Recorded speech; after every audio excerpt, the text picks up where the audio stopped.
Herhangi bir el cerrahi sonrasında ya da cerrahi gerektirmeyen el yaralanmasında bazen alçı ve benzeri sabitleyicilerin kullanımı nedeniyle bazen de elimizi istemsizce uzun süre sabit koruma pozisyonunda tuttuğumuzda elimizde eklem sertlikleriyle beraber parmaklarımızı bükme becerimizde de zafiyetler oluşabiliyor. Yardımcı elimi kullanıp pasif olarak parmağımı bir noktaya kadar bükebiliyorken kendi başına yani aktif olarak bükemeyebiliyorum. Bu durumda genel iyileşme süreci bir noktaya kadar gelip aktif hareketin yapılmasında bir sakınca olmadığı fizyoterapistiniz ya da hekiminiz tarafından ilan edildiği andan itibaren gerekli olduğunda parmak bloklama egzersizlerine başlayabiliriz.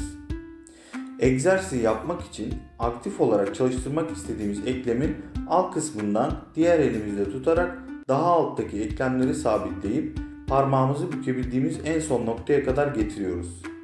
Bu noktada kısa bir süre bekleyip parmağımızı gevşeterek açıyoruz. Hareketi en az 10 kez tekrarladıktan sonra sıradaki ekleme geçiyoruz.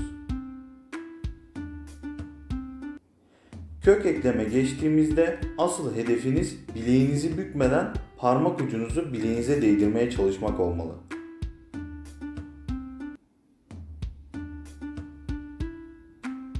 Yine en az 10 tekrarı tamamladıktan sonra aktif hareketi geliştirmek istediğimiz diğer parmaklara geçiyoruz.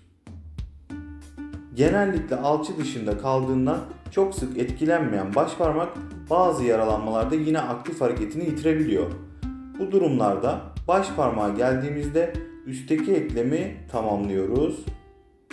Ardından bu eklemin alt kısmından sabitleyip çalıştırırken bu sefer hedefim serçe parmağımın kök kısmına ulaşmak oluyor.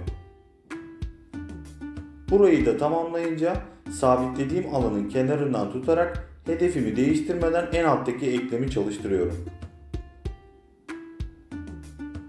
Bu egzersizleri yaparken sağlam elinizdeki hareket açısının aynısını yapamamak çok normal. Hatta belki de neredeyse fark edemeyeceğimiz kadar büküyor bile olabiliriz. Yine de elimizden geldiği kadar büyük açıda ve mümkün oldukça son noktada kısa bir süre zorlamaya devam ederek egzersizi tamamlayın. Bu hareketler kısa sürede geçmeyen ağrılara dönüşüyorsa verdiğiniz kuvvetin dozunu ve tekrar sayısını düşürün.